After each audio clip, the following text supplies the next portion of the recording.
Data entry is one of those chores that probably most Excel users are not too fond of, but there are some shortcuts for entering certain kinds of data and how you enter data too. In this empty worksheet called Sheet 1, we see the word name there in column A. I'm about to put in some other headings up top. Just to the right of this, I'm going to put in 2016 salary.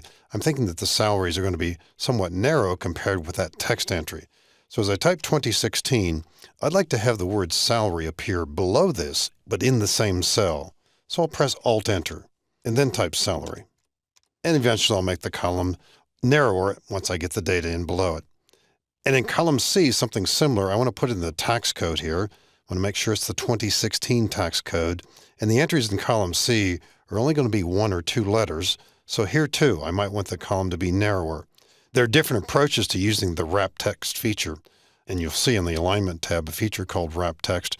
This is fine much of the time. It doesn't control where the text is wrapped, but it will do it based on column width. I think it's better because you've got control to press Alt-Enter rather than using the wrap text feature. So this time I'm going to type 2016, Alt-Enter, tax, Alt-Enter, and then code. And then we see the data stacked up this way. For both of these columns, I want those to be right aligned, so on the Home tab I'll choose this. And it's certainly worth considering maybe selecting row 1 here, and then clicking one of these three buttons. Bottom align is how we see the data now. How about middle align? Or top align. So at different times you might want to reconsider this. And eventually we would readjust these column widths depending upon the data that we're seeing below. Now, a different approach, and maybe we're not even thinking of this data, let's delete this. What if we're putting names in a column, and it could be the kind of list where the names are recurring? Now, because I don't want to do a lot of typing, I'll simply use last names here. And maybe we're talking about a company where there are 8 or 10 people or so, and we can use the last names because they're all different. So I'll type in a name here like Perez. Enter. And I'll type in Smith and Lee. Now, I need to type in Smith again. So I type the letter S. And immediately I see Smith. Okay, that looks good. I'll just press Enter. Fine. There's another person on our list called Sanders. Haven't seen that name yet. So I start to type Sanders and I see Smith popping up again. So I'll type Sanders. And Enter. I'll put in P. There's Perez again. Good. I type the letter S. What happens now? Nothing, because there are two names that begin with S there. If I type M, Smith will pop up. If I type A, Sanders pops up. There we go. If the names are recurring and there aren't too many, and too many is a relative term, you can enter these in a different way. You can press Alt down arrow. I can use the arrow keys to come down to the name I want. There it is, and enter. And the longer the names, in a real-life situation, these might be last names and first names, or maybe it's a list of departments. These entries could be quite long, and you could be saving a lot of time typing here. Another way to get to the data, I'm going to right-click on cell A10 and pick from drop-down list. And then we do it a different way too. So it's handy. The more names you add here, perhaps the less efficient this becomes. If you have more than 8 names, you will see a scroll bar. If you approach 20 or more, perhaps this becomes a little bit unwieldy. But consider, once again, you can use Alt down arrow or right-click pick from list. Now, I'm going to type in Newton. And sometimes when you do this, you might wonder, well, why isn't name appearing up there? I mean, even though I don't want it to appear, Excel somehow senses that's the top of the list. It's a title. We don't actually see the letters N-A-M-E here, so we can type Newton without concern. This feature is referred to as autocomplete. It only works with text. And if a number is used in here, the feature essentially shuts down. So it's a valuable tool at different times. Now, sometimes you're setting up numerical lists. I don't necessarily have to have a heading to show you this, but maybe we're putting in some ID numbers, and maybe we're actually defining them right now. We've decided to use 4-digit numbers, and although maybe it's not critical right now, we want to set up numbers for these people, and not the people to the left, but maybe a completely different list that we don't see right now. And how about a 4-digit code? We'll start with 1001. Now, if we drag this down the column, we're simply going to get a repeat of that. When you drag a number from the fill handle, either rightward, leftward, upward, downward, you get the same number over and over and over again. But if you hold down the Control key, as I'm doing now, and dragging downward, I'll drag as far as I need this to be, the pop-up tip to the right is suggesting we're about to get a sequence. And we will, provided you let go of the mouse first. So I've got the Control key held down as I'm doing this. Notice the tiny little plus next to the larger plus. That suggests I'm adding data. So I'll let go of the mouse button, and there we have a series that way.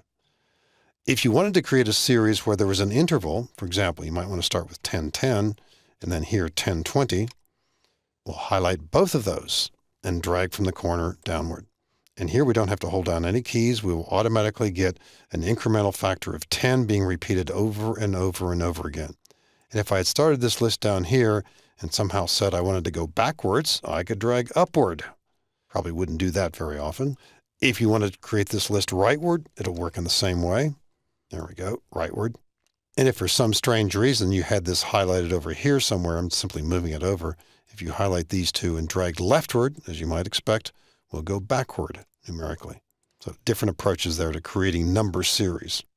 Remember, if you want an incremental series and the increment is simply by 1, and sometimes you will start with 1, but certainly not always, hold down the control key and drag downward with the mouse. Let go of the mouse first as soon as you're finished. Another technique, not so widely known, but occasionally handy. Let's imagine you highlight some cells and you're about to put some data in here. And as you type the data, you want to move rightward each time. So the data is highlighted. I type a number here. I press Tab. The active cell moves to the right. I put in another number here. I press Tab, another number there, Tab. And as I type another number, what's going to happen now when I press Tab? Active cell will move to the next row. And I fill in the number there and so on. Each time pressing Tab. I'm not going to finish all this, but you get the idea, and so on. There could be other times, or even here, where I might have wanted to put in the data vertically. And it doesn't necessarily mean because the range is more vertical. It just means I prefer to put it in vertically. But if I want to put in the data vertically here, I'll type a number and press Enter. Type a number and Enter, and so on. And here too, as you might expect from our previous example, on that last cell I pressed Enter, it moves into column to the right, and so on. So that's another technique. In general in Excel, and I think most people are familiar with this when they use it, when they type an entry, press Enter, the active cell moves down, and you want that to be the case probably most of the time, or you've gotten so used to it you don't even give it a second thought.